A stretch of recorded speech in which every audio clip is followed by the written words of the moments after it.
Assalamualaikum warahmatullahi wabarakatuh.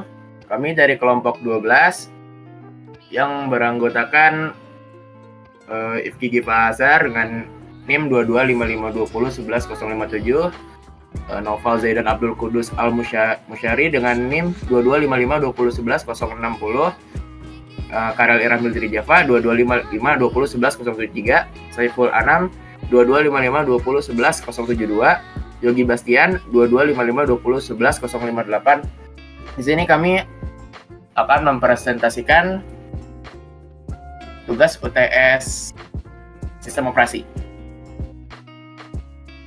Pengertian penjadwalan proses. Penjadwalan proses dalam sistem operasi merupakan mekanisme penting yang digunakan untuk mengatur eksekusi berbagai proses atau tugas yang berjalan pada komputer atau sistem komputasi. Tujuan utama dari penjadwalan proses adalah untuk memastikan penggunaan sumber daya komputer seperti CPU atau Central Processing Unit dapat dilakukan secara optimal dengan penjadwalan yang efektif. Sistem mampu menjalankan proses-proses dengan efisien dan memastikan prioritas yang telah ditentukan dapat terpenuhi. Penjadwalan ini melibatkan serangkaian kebijakan dan mekanisme yang bekerja secara harmonis dan dalam sistem operasi. Mekanisme ini berkaitan dengan urutan kerja yang dilakukan oleh sistem komputer sehingga proses-proses yang masuk ke sistem dapat berjalan secara terorganisir. Penjadwalan memiliki peran strategis dalam mengatur bagaimana sebuah proses dipilih untuk eksekusi, kapan proses tersebut akan dijalankan, serta bagaimana sistem mengatur penghentian atau pemindahan proses untuk memberikan kesempatan kepada proses lainnya. Secara garis besar, penjadwalan bertugas untuk menentukan 3 hal utama. Yang pertama ada seleksi proses, yaitu penjadwalan memutuskan proses apa yang harus dieksekusi oleh CPU di antara semua proses yang tersedia. Yang kedua adalah pengaturan waktu, yang artinya penjadwalan menentukan kapan sebuah proses akan dijalankan dan berapa lama proses tersebut akan menggunakan CPU. Yang ketiga ada preemption atau penghentian sementara. Sistem dapat menghentikan sementara sebuah proses untuk memberikan kesempatan kepada proses lain yang mungkin memiliki prioritas lebih tinggi. Sini ada kriteria penjadwalan proses. Agar penjadwalan proses dapat berjalan dengan baik, terdapat beberapa kriteria utama yang harus dipertimbangkan di antaranya. Yang pertama ada keadilan atau fairness. Keadilan dalam penjadwalan berarti setiap proses harus diperlakukan dengan sama tanpa ada diskriminasi. Semua proses mendapatkan jatah waktu yang setara untuk menggunakan CPU. Sistem harus memastikan tidak ada proses yang diabaikan atau tidak dilayani sama sekali. Dengan keadilan ini, semua proses memiliki peluang sama untuk menyelesaikan tugasnya. Yang kedua ada efisiensi. Efisiensi dalam penjadwalan adalah kemampuan sistem untuk memaksimalkan penggunaan CPU. Efisiensi diukur berdasarkan perbandingan antara waktu CPU yang digunakan secara aktif dengan total waktu operasi sistem komputer. Semakin tinggi efisiensi, semakin banyak pekerjaan yang dapat diselesaikan oleh sistem dalam periode waktu tertentu. Yang ketiga ada waktu tanggap atau response time.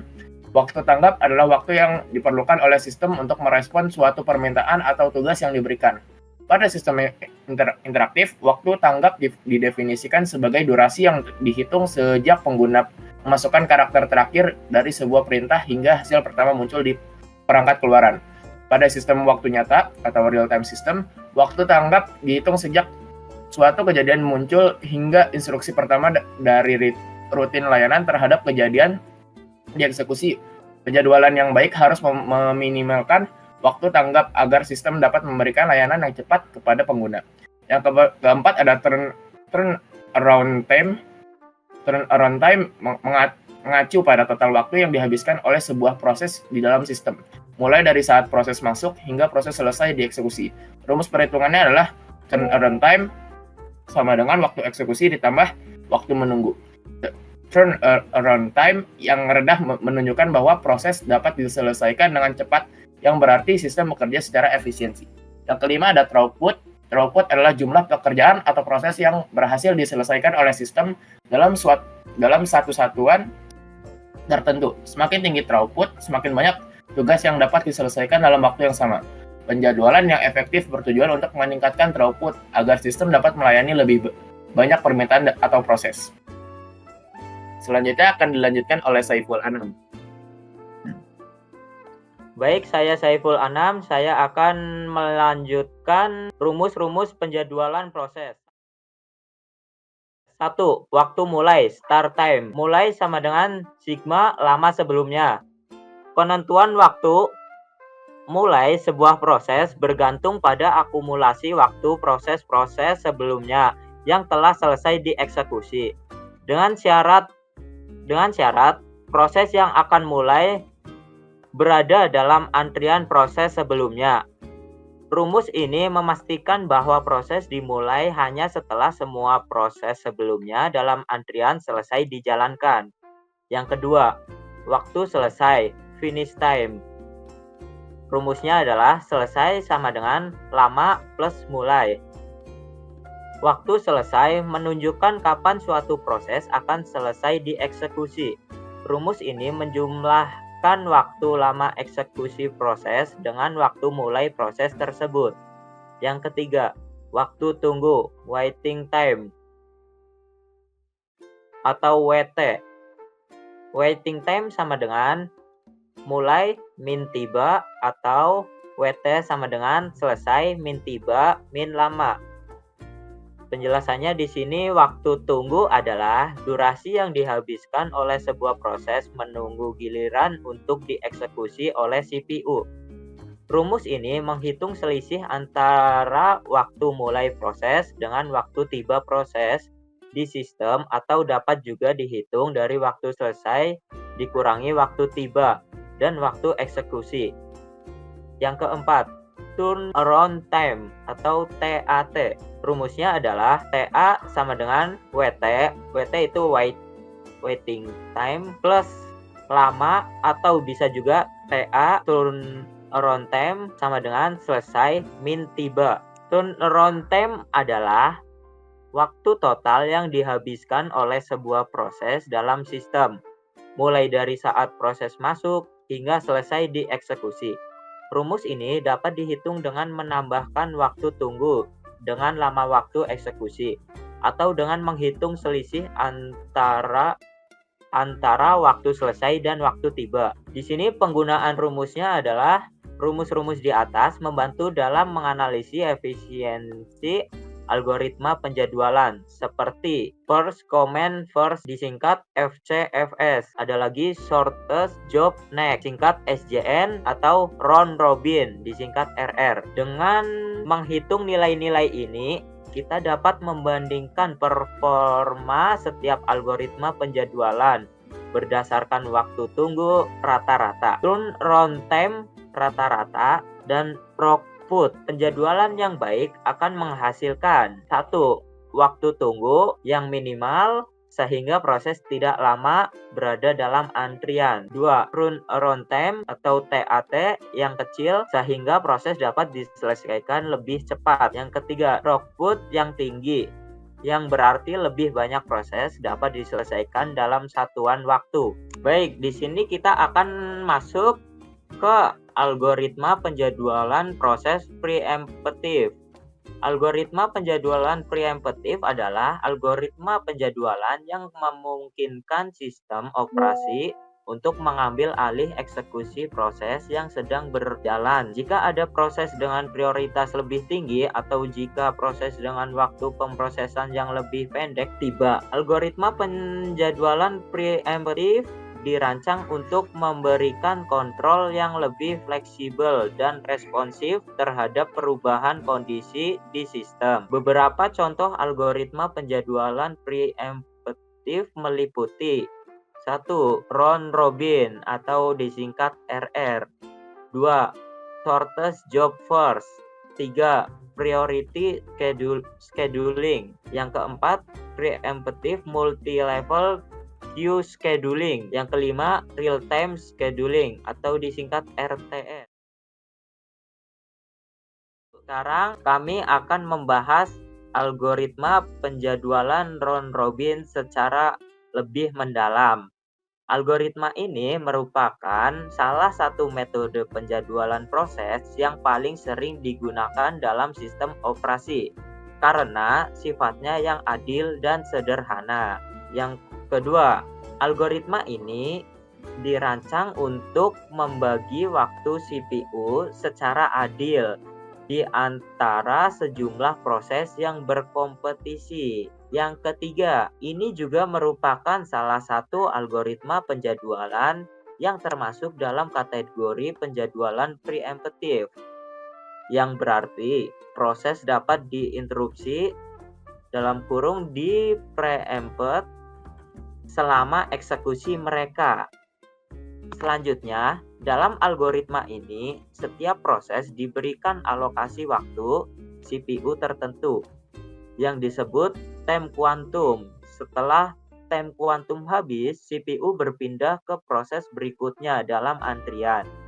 Selanjutnya, algoritma round robin memastikan bahwa semua proses mendapatkan giliran untuk menggunakan CPU, sehingga tidak ada proses yang menunggu terlalu lama atau didominasi oleh proses lain. Di sini cara kerja round robin. 1. Pemberian kuantum waktu, time slice. Setiap proses diberikan alokasi waktu CPU tetap yang disebut kuantum atau time slice. Nilai kuantum ini biasanya sudah ditentukan sebelumnya dan memiliki durasi tetap, misalnya 10 milidetik. Nilai kuantum yang terlalu kecil dapat menyebabkan overheat yang tinggi, sedangkan nilai kuantum yang terlalu besar dapat membuat algoritma ini menyerupai algoritma non-preemptive. Yang kedua, eksekusi proses pertama dalam antrian. Proses pertama dalam antrian penjadwalan akan dieksekusi selama 1 kuantum waktu. Jika proses tersebut masih belum selesai setelah kuantum waktu berlalu, proses tersebut akan dihentikan sementara preempted dan dipindahkan ke akhir antrian penjadwalan. CPU kemudian akan dialokasikan ke proses berikutnya. Yang ketiga, eksekusi proses selanjutnya. Proses berikutnya dalam antrian juga dieksekusi selama 1 kuantum waktu. Jika setelah kuantum waktu berlalu, proses tersebut masih membutuhkan waktu tambahan untuk menyelesaikan eksekusi. Proses tersebut juga akan dipindahkan ke akhir antrian. Yang keempat, pengulangan hingga semua proses selesai. Proses-proses dalam antrian akan terus dieksekusi secara bergantian selama 1 kuantum waktu hingga semua proses dalam antrian selesai dieksekusi sepenuhnya. Algoritma ini memastikan bahwa setiap proses mendapatkan giliran secara adil.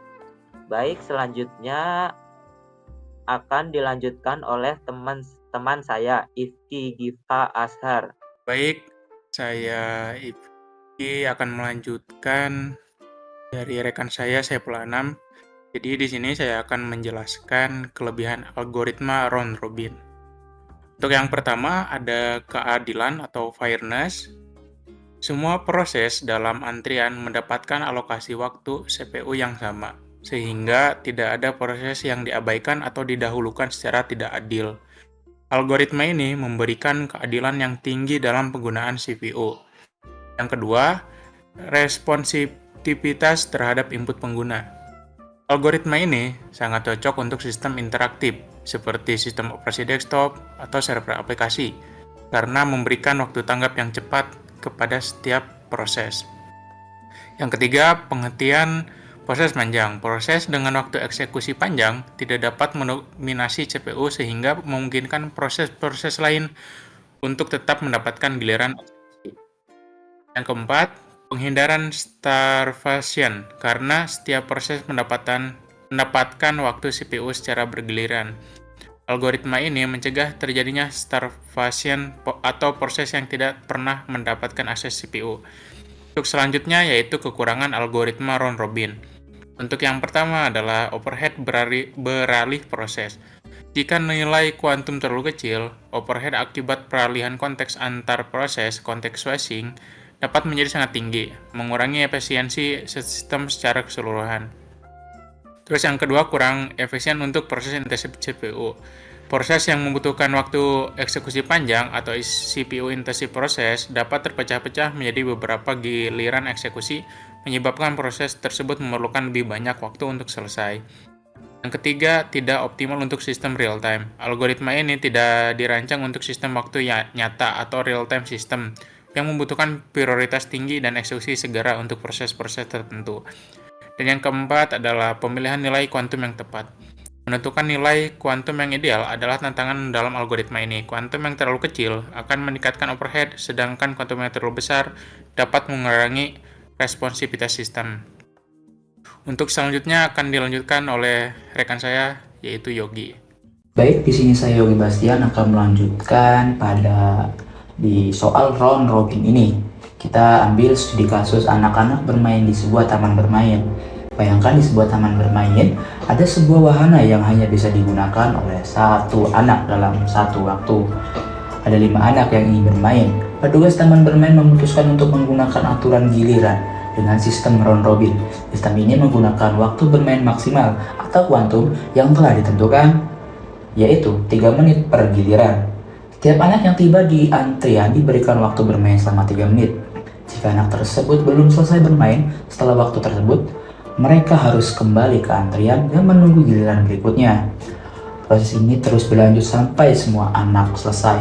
Dari ilustrasi di atas, kita bisa simpulkan bahwa proses yaitu anak dengan 5 anak yaitu P1, P2, P3, P4, dan P5. Dengan P1 tiba di menit ketiga dengan lama bermain yaitu 10 menit. P2 tiba di menit ke-0 dengan lama bermain 6 menit.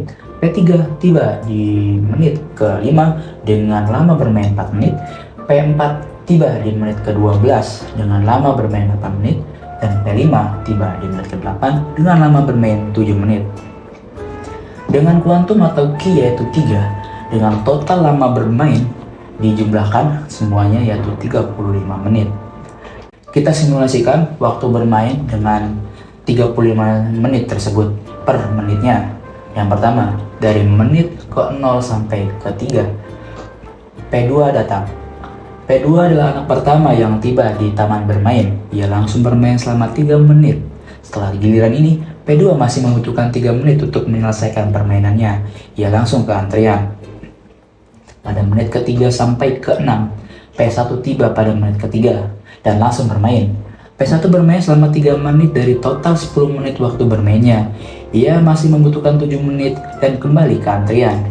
Pada menit ke-6 sampai 9, P2 kembali ke wahana untuk menyelesaikan sisa 3 menit bermainnya. Pada akhir giliran ini, P2 telah menyelesaikan seluruh waktu bermainnya dan keluar dari antrian. Pada menit ke-9 sampai 12, P3 tiba pada menit ke-5 dan akhirnya mendapatkan giliran bermain pada waktu atau pada menit ke-9. Ia bermain selama 3 menit dari total 4 menit yang dibutuhkan. Ia masih membutuhkan 1 menit dan kembali ke antrian. Pada menit ke-12 sampai 15, P1 kembali ke wahana untuk melanjutkan permainannya. Ia bermain selama 3 menit lagi dan sekarang hanya membutuhkan 4 menit lagi untuk menyelesaikan permainannya. Ia kembali ke antrian. Pada menit ke-15 sampai menit ke-18, P5 tiba pada menit ke-8 dan akhirnya mendapatkan giliran bermain pada menit ke-15. Ia bermain selama 3 menit dari total 7 menit yang ia butuhkan. Ia membutuhkan 4 menit lagi dan kembali ke antrian. Pada menit ke-18 sampai 21, P4 tiba pada menit ke-12 dan akhirnya mendapatkan giliran bermain. Ia bermain selama 3 menit dari total 8 menit waktu bermainnya. Ia masih membutuhkan waktu 5 menit dan kembali ke antrian. Pada menit ke-21 sampai 22, P3 kembali untuk menyelesaikan sisa 1 menit bermainnya. Ia menyelesaikan permainannya dan keluar dari antrian. Pada menit ke-22 sampai 25, P1 kembali bermain untuk menyelesaikan sisa 4 menit permainannya. Ia membutuhkan 3 menit untuk giliran ini, sehingga masih memiliki sisa 1 menit untuk giliran berikutnya.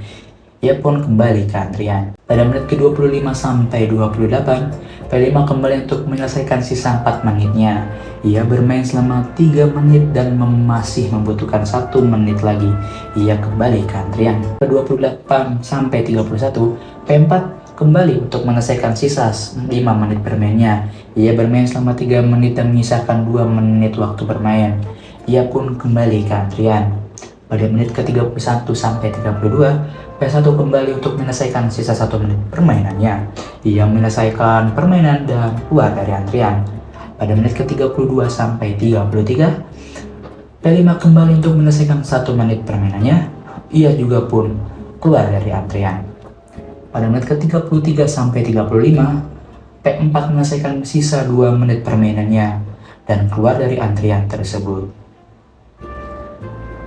Dari proses yang telah kita lewati, kita dapat menyimpulkan P1 dengan waktu mulai di menit ketiga, dengan waktu selesainya adalah 32, dengan waktu tunggunya adalah 19, dengan TA-nya adalah 29, dan P2 tiba atau mulainya di 0, selesai di 9, WT-nya adalah 3 dan TA-nya adalah 9. Terus ada P3 dengan uang lainnya adalah 9, selesainya 22, WT atau waktu tunggunya adalah 13 dan TA-nya adalah 17.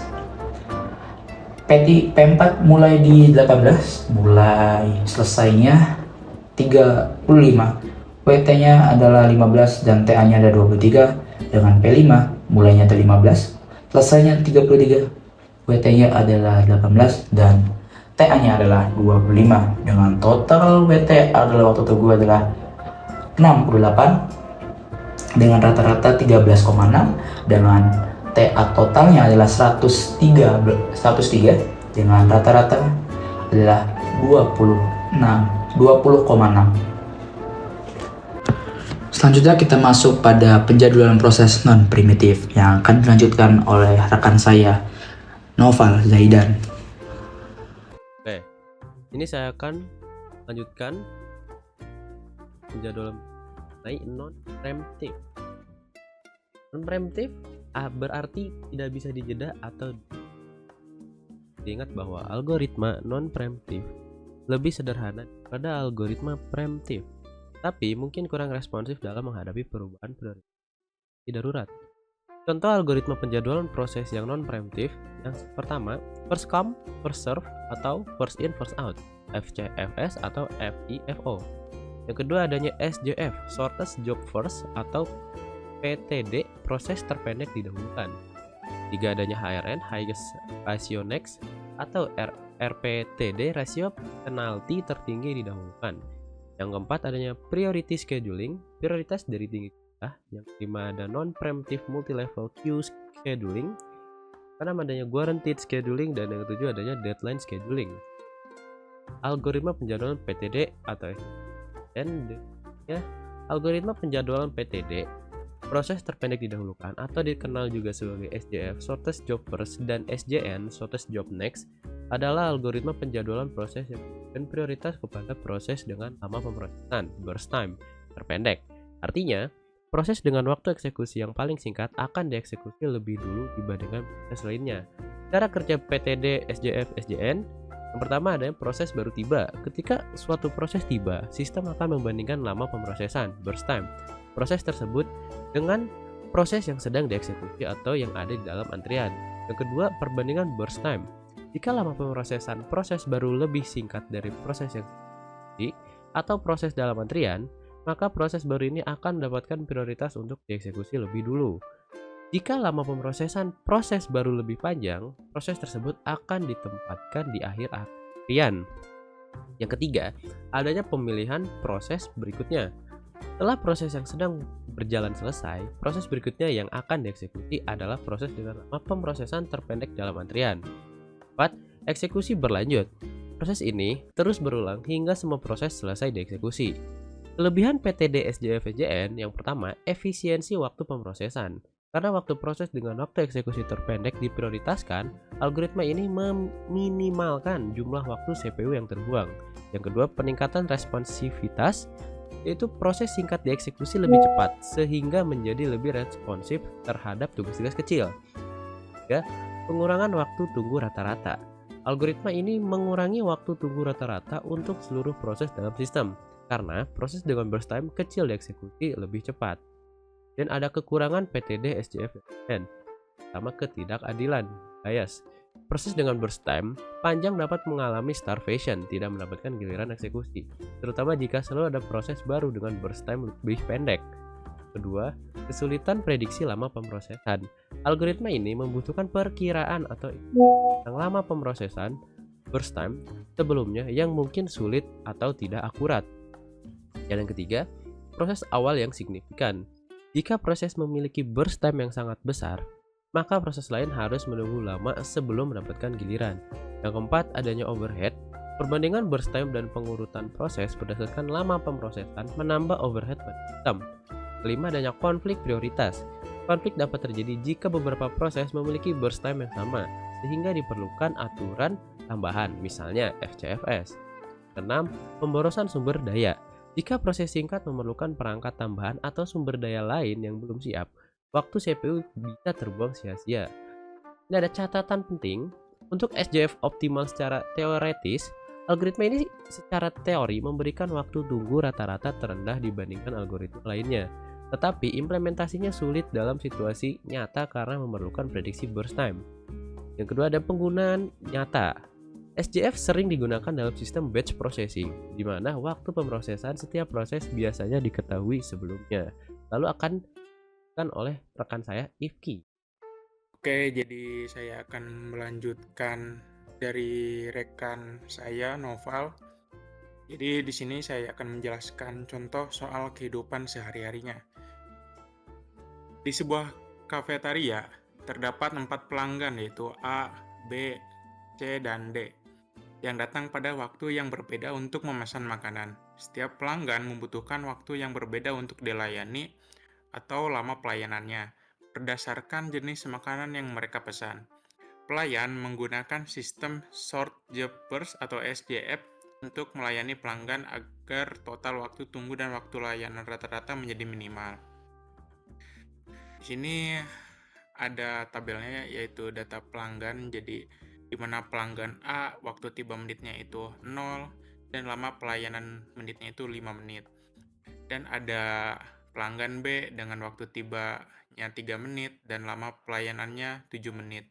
Dan ada pelanggan C, waktu tiba 5 menit, lama pelayanannya 2 menit. Dan yang terakhir ada D, yaitu waktu tiba 6 menit dan lama pelayanan 4 menit. Nah, di sini proses pelayanannya. Yang pertama adalah pelanggan A tiba pertama kali pada menit ke-0, sehingga ia langsung dilayani selama 5 menit. Yang kedua adalah pada menit ke-5, pelanggan B, C, dan D sudah berada di antrean. Pelanggan C memiliki waktu pelayanan terpendek yaitu 2 menit, sehingga ia dilayani berikutnya. Ketiga yaitu pada menit ke-7, pelanggan B dan D masih menunggu. Pelanggan D dipilih karena memiliki waktu pelayanan lebih pendek yaitu 4 menit. Pada menit ke-11 yaitu pelanggan B, jadi satu-satunya yang tersisa, sehingga ia dilayani terakhir selama 7 menit. Jadi di sini mendapatkan hasil waktu tunggu dan PA yaitu hasil akhirnya. Jadi untuk pelanggan A, waktu tunggunya itu adalah 0 di mana dia tidak menunggu, jadi langsung mendapatkan hasil yaitu 5. Untuk pelanggan B, dia memiliki waktu tunggu 8 menit di mana waktu hasilnya yaitu 15 menit.